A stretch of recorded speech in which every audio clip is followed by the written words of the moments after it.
Ouais, c'était pas une si bonne idée que ça, Cyriaque du FCU, alors que je trouve une autre idée pour m'occuper. Et je sais que tu es là, tu sais. Comment as-tu su? Parce que j'ai accès au scénario. Donc tu sais quelle est ma proposition. Évidemment que je le sais, et ça m'endrait bien d'une certaine façon. Je n'ai aucune envie de passer l'été dans cette tour. Mais d'un autre côté, je n'ai aucune envie de me faire atomiser par Xéanote. Ne t'inquiète pas, Xéanote se rendra compte de rien. Vraiment? Vraiment, ça sera un vrai scene of memory. J'ai rien compris à ce qu'il veut dire. Enfin, c'est pas comme s'il avait le choix. Donc, si j'envoie ce sapot de paille, que j'installe le mode furtif, et que... voilà, j'ai les images, ça devrait être bon. Bonjour à tous, je suis Réwa Gauthier, agent du Pigac sur la planète Amphibia. Comme ce Zéanote est absenté pour raison scénaristique, je vais me charger de continuer à sa place et critique de la saison 1 d'Amphibia, avec l'épisode 33 qui démarre au stand des Plantards, qui est tenu par Anne et Spring, juste à côté de celui de Yandere de l'épisode 5.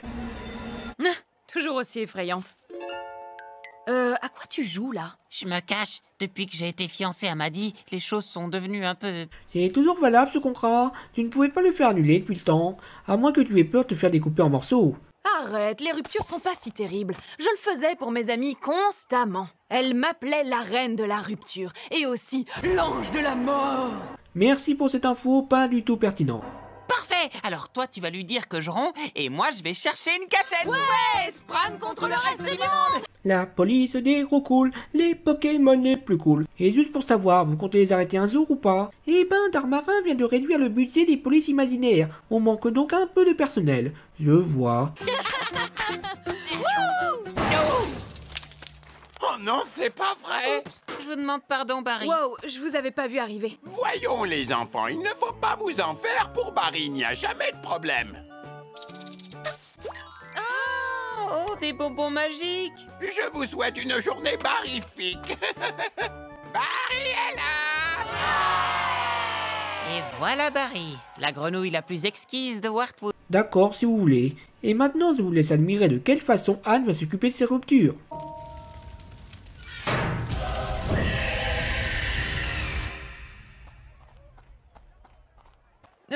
Peut-être qu'on ferait mieux de rompre avec elle par texto. Par quoi? Avec une lettre. C'est pas super cool, mais tout le monde l'a déjà fait au moins une fois. Je confirme, c'est pas cool du tout. Mais personne n'a jamais rompu avec moi. Il aurait fallu que je sorte avec quelqu'un pour ça.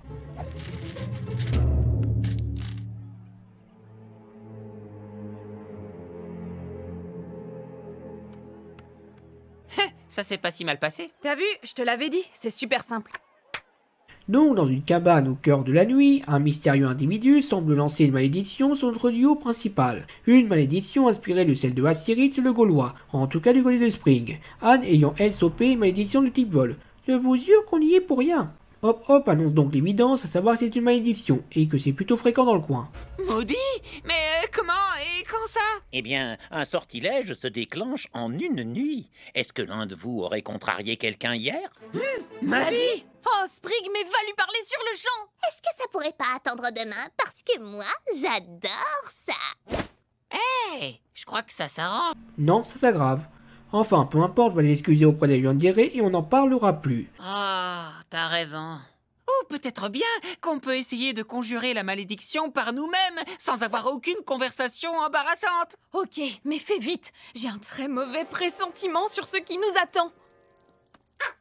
Bernard Weber ne va pas beaucoup aimer ça. Donc quelques heures plus tard, Spring a épuisé sa réserve de potions, tandis que leur malédiction continue à progresser.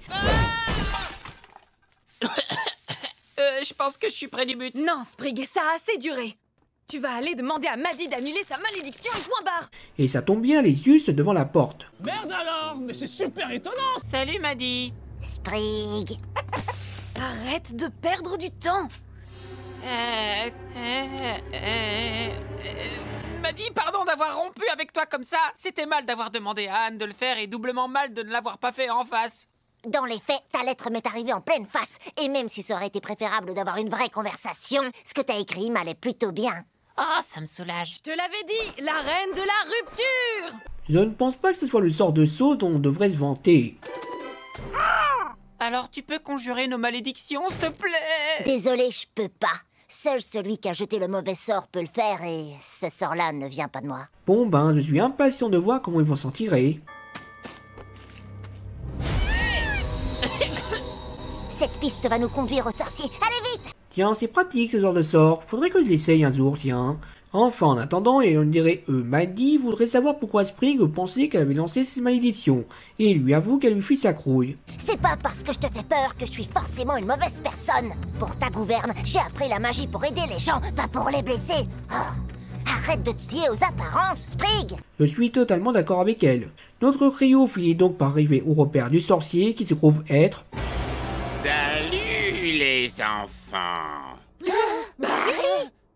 Vous appréciez les malédictions que je vous ai jetées? Pourquoi, Barry? Pourquoi?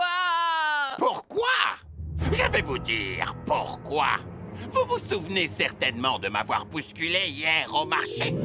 Vous m'avez fait renverser tout mon stock de myrtilles de la lune qui ne pousse qu'une seule fois tous les 10 ans. Elles étaient inestimables.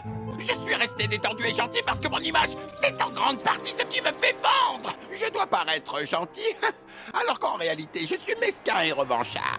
Non mais c'est une blague ou quoi? On dirait la motivation d'un méchant de la Spice, sauf qu'ils sont rarement aussi débiles. C'est dit rarement. Et bien sûr c'est aussi un connard puisqu'il refuse de lever la malédiction. En tant que jeteuse de sorts, un tel abus de la magie est inacceptable. Oh, juste ciel! On ne doit jeter un sort que sur quelqu'un qui l'a mérité. Et vous, mon grand, vous l'avez mérité. Moi aussi, je peux jouer à ce jeu-là! Bon, j'admets que c'est pas trop mal comme combat, même si c'est compliqué de le prendre totalement au sérieux. Maddie se regroupe vite à court de munitions et utilise les plumes et poils de ses amis pour en fabriquer une dernière et prendre l'avantage sur Barry, qui devrait être mort ainsi que toutes les personnes dans cette maison. Mais comme d'habitude, on est dans un cartoon et Barry est maintenant body à la place d'Anne Spring. Vous m'avez battu! Maintenant, rendez-moi mon corps! Même pas en rêve, vous êtes bien trop dangereux. Quoi? Tu peux pas me laisser avec cette apparence! Oh, allez, Maddie, je crois qu'il a compris. Ah, d'accord, je vais conjurer le sort. Mais ce sera pas gratuit. Je suis encore une fois d'accord. Anne dit au revoir à son corbeau et Spring demande à Maddie si elle accepte de démarrer une amitié plus sincère. D'accord. Trop hâte qu'on se revoie. Ça fait quand même toujours un peu peur. Donc cet épisode Grande Croix est l'exemple typique de l'épisode basé sur la morale qu'il ne faut pas user un livre à sa couverture, et qui rappelle que Amphibias est mieux des personnages secondaires que le acteur principal. Sinon ce qu'on a vu de la magie du coin était plutôt sympa, même si j'espère que ça sera développé plus tard.